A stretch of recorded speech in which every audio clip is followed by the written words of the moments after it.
ভয়ঙ্কৰ ডাৱৰ বিস্ফোৰণৰ ঘটনা সংঘটিত হৈছে আৰু সন্ধানহীন হৈছে 23 গৰাকীকৈ ভাৰতীয় সেনা জোৱান। ডাৱৰ বিস্ফোৰণত পাহাৰৰ পৰা হঠাৎ বাগৰি অহা পানীয়ে এক ভয়ঙ্কৰ পৰিৱেশৰ সৃষ্টি কৰিছে। 23 জন ভাৰতীয় সেনা জোৱান এই ঘটনাস্থলীত সন্ধানহীন হৈছে। সেনা জোৱান কেইজনে ভাৰতীয় লোকসকলৰ নিৰাপত্তাৰ স্বাৰ্থত নিজকে নিয়োজিত কৰে। অৱশেষত প্ৰাকৃতিক দুৰ্যোগত এতিয়া তেওঁলোক সন্ধানহীন হৈ পৰিছে। সকলোৱে প্ৰাৰ্থনা কৰক এই সকল সেনা জোৱান শীঘ্ৰেই যাতে আমাৰ মাজলৈ সুশৰীৰে ঘূৰি আহে। এই মুহূৰ্তৰ খবৰ।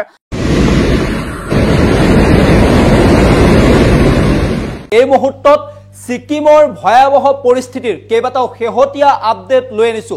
ডাৱৰ বিস্ফোৰণৰ ফলত ছিকিমত এতিয়া হাহাকাৰ পৰিৱেশৰ সৃষ্টি হৈছে। 23 জনকৈ সেনা জোৱান সন্ধানহীন হৈ পৰিছে। ছিকিমৰ কেইবাখনো চহৰ ইতিমধ্যে বানত ডুব যোৱাৰ খবৰ এই মুহূৰ্তত আহি পৰিছে। কেইবাটাও শিহৰণকাৰী দৃশ্য বন্দী হৈছে কেমেৰাত। কেইবাটাও শিহৰণকাৰী ভিডিঅ' কেমেৰাত বন্দী হৈছে। সেই ভিডিঅ' কেইটা দেখুৱাম। এইসমূহ ভিডিঅ' দেখুৱাইছো কেনেদৰে বাহনী পানীয়ে ভয়ংকৰ ৰূপ লৈছে। কেইবাখনো চহৰ ইতিমধ্যে বানত ডুব যোৱাৰ খবৰ আহি পৰিছে। ৰাস্তা ফাটি গৈছে। দেখুৱাইছো নদীৰ সৈতে মিলি গৈছে নদীৰ কাষত থকা পথ। কেইবাটাও পকী পথ আমি এই মুহূৰ্তত দেখুৱাইছো। বাহনী পানীৰ সোঁতে উটুৱাই লৈ গৈছে এইসমূহ সুন্দৰ সুন্দৰ ছিকিমৰ পথ। পৰ্যটনৰ ক্ষেত্ৰত আগবঢ়া ৰাজ্যখনত এতিয়া ভয়াবহ পৰিস্থিতিৰ সৃষ্টি হৈছে উত্তৰ পূবৰ ৰাজ্য ছিকিমত।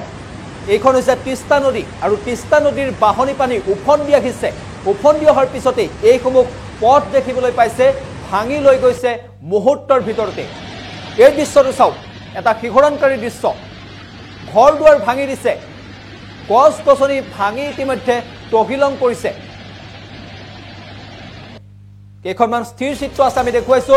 এই স্থিৰ চিত্ৰখনত দেখা পাইছে কেইবাটাও ঘৰ ওখ ওখ অট্টালিকা বিল্ডিঙত ডুব গৈছে। এখন জেচিবি দেখাইছে।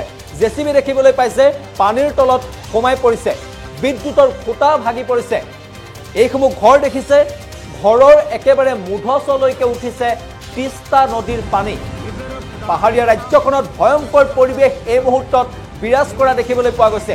পানীৰ প্ৰবল সোঁত, পানীত আছে প্ৰবল কাৰেণ্ট।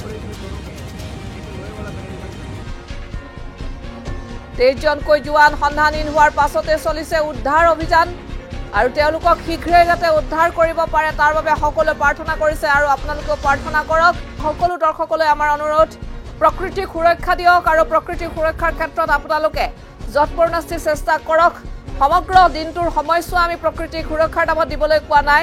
আমি যেনেধৰণে প্ৰতিটো ছেকেণ্ডত প্ৰতিটো উশাহত প্ৰকৃতি প্ৰদত্ত উপাদান লৈ জীয়াই আছো, ঠিক তেনেধৰণে প্ৰতিটো মুহূৰ্তত আমি এটা কথাই ভবা উচিত যে প্ৰকৃতিৰ বাবে আমি বৰ্তি আছো এই পৃথিৱীখনত জীৱশ্ৰেষ্ঠ মানৱ।